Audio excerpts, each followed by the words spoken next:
नमस्ते। History with Tushar के इस नए संस्करण में आपका स्वागत है। आप लोग हमारे साथ बने रहिए, हमारे वीडियोस को लाइक कीजिए, सब्सक्राइब कीजिए और बेल बटन भी दबाइएगा। और आज एक नए वीडियो के साथ आपके सामने हाजिर हैं। इस वीडियो में हम आपसे एक ऐसे विषय पर चर्चा करने वाले हैं जिस पर इतिहासकारों का ध्यान तो गया है, लेकिन आम जनता ने उसके महत्व को नहीं पहचाना है। और इसीलिए आज का ये वीडियो लीजिए शुरू करते हैं। हमारे देश में सदियों से विभिन्न भाषाओं में सुंदर अक्षरों में सुलेख या कैलीग्राफी का इस्तेमाल होता रहा है। हमारे देश में जो प्रचलित भाषाएं हैं, लगभग इन सभी भाषाओं में सुंदर कैलीग्राफी रही है और इस पर कुछ शोध किया गया है। हम देखते हैं कि गुप्त काल में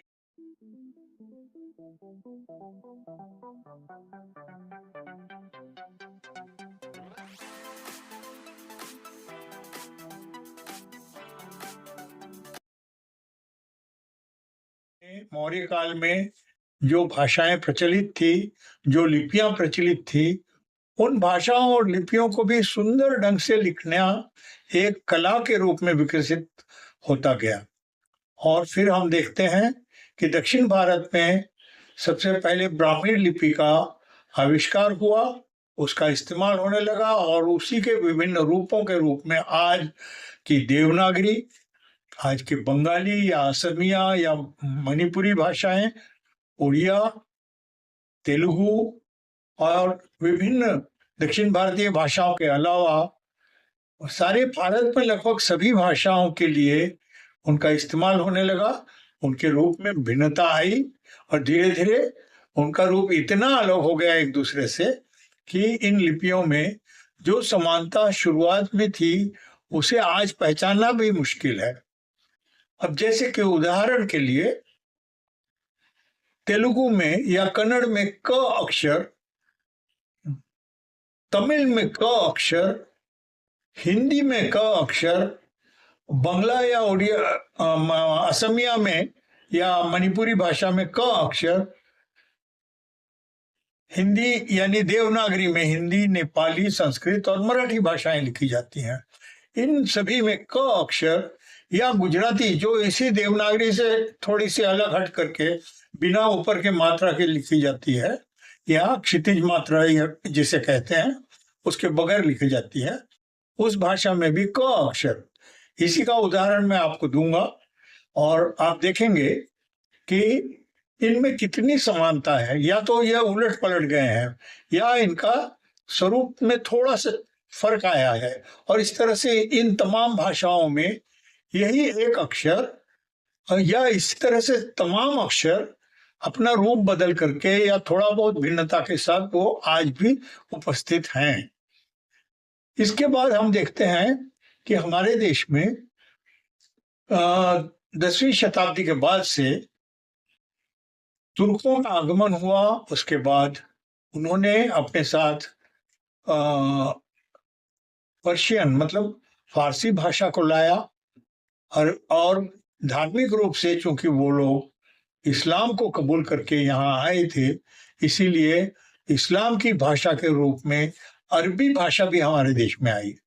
और तमाम शासक जो तुर्की से, अफगान से, तुर्किस्तान से, अफगानिस्तान से, ईरान से या मध्य एशिया से आए थे, इन लोगों ने इन दोनों भाषाओं की कैलीग्राफी को समृद्ध करने में भी अपना योगदान दिया। तो इस तरह से हमारे देश में एक लंबी परंपरा है जहां सुंदर लेखन या सुलेख या कैलीग्राफी, इसका बहुत सुंदर एक और मतलब उदाहरण हमारे पास मौजूद है। इतना ही नहीं, एक विशेष बात और है। जब इस्लामिक और जो शासक हमारे देश में आए, तो इस्लाम में चित्रकारिता पर एक तरह का निषेध रहा है। किसी व्यक्ति या किसी पशु पक्षी की कोई चित्रकारी वहाँ निषिद्ध है, क्योंकि आकार देने का अधिकार सिर्फ उनके अल्लाह को या निर्माता जो माना गया है, संसार का निर्माता, उसी को किसी चीज को आकार देने का अधिकार दिया गया है। उसकी प्रतिकृति बनाने को उन्होंने पाप समझा, इसीलिए उसको त्याज्य समझा, त्याग दिया। और फिर जब भारत में हम देखते हैं कि जब ये राजा या नवाब या शासक आए, तो इन लोगों ने अपनी भाषा में, मतलब अरबी या फारसी भाषा में या उर्दू भाषा में, बाद के दिनों में उर्दू भाषा ज्यादा प्रचलित है, लेकिन इनका शासनकाल में उर्दू ओपन अप रही थी, उभर रही थी। तो ये अपने अपनी भाषाओं में अपनी बातों को इबारत के रूप में कहीं ना कहीं दर्ज करते थे। जैसे आप देखेंगे कि कुतुब मीनार पे जो इबारत लिखी हुई है वो बहुत ही सुंदर अक्षरों में लिखी गई है, या और भी जो इस तरह के ऐतिहासिक इमारतें हैं उन पर आपको ये कलाकृतियां नजर आएंगी। ये अक्षर इतने सुंदर ढंग से लिखे गए हैं कि ये अपने आप में कुछ कलाकृतियों के रूप ले लेते हैं। इसके कई उदाहरण आपको यहाँ देखने को मिलेगा। तो दोस्तों, हमारे देश में विभिन्नता में जो एकता है, या जो विभिन्न संस्कृतियों के संगम स्थल के रूप में हमारा देश यहाँ आपके सामने है, इसकी इस सुंदरता को बनाए रखने में, इसे पहचानने में और इसको एक सही समझदारी के साथ आगे ले जाने के लिए हम लोग सब कटिबद्ध हैं। हम लोगों की सबकी ये जिम्मेदारी है। इतना कहते हुए मैं आज आपसे विदा लेता हूँ। नमस्कार, धन्यवाद।